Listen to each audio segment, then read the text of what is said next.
Today I want to talk to you about some flourishing basics. So I drew out a few things to talk through a few main points about flourishing. The first thing is, what is flourishing?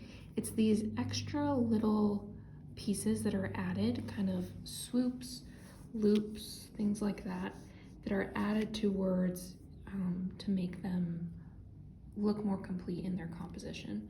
So the first thing that you want to do when you're adding flourishes is you're going to want to point back all of the flourishes to the word.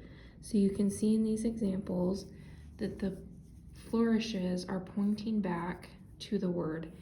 And the reason you want to do that is because you want to bring the eye back to the focal point. So you're always going to want to look out for that. The second thing when you're drawing flourishes is, if you notice when you're drawing letters, all of them kind of have an oval shape to them. So you can kind of see that as I'm drawing it, and you want to duplicate that in your flourishing. So for example, here on this B, if we were to look at this, there's an oval right there.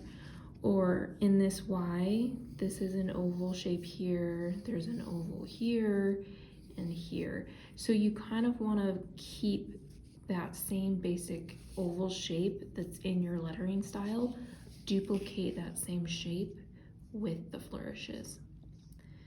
Something else that's important with flourishing is that less is often more.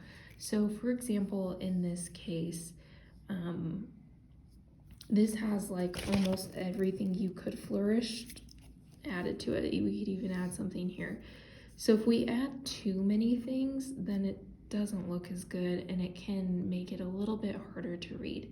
So it would be better in this case, say we take this off the L again, simplify that, maybe the H, because we already have something going on the top of the H, maybe the bottom of the H is just like this.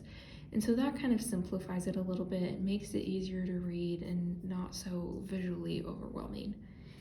And then the last thing is, where do you even add flourishes? So a great place to add flourishes is going to be your beginning letter. So like this E, your M, this B, the beginning letter or capital letters are great places to add flourishes.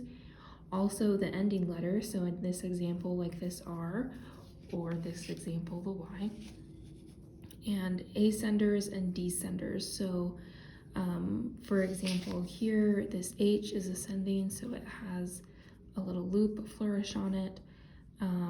The Y is descending here, so that's a great place. And then also crossbars, so like on this T is a great place you could add, and you could get really, you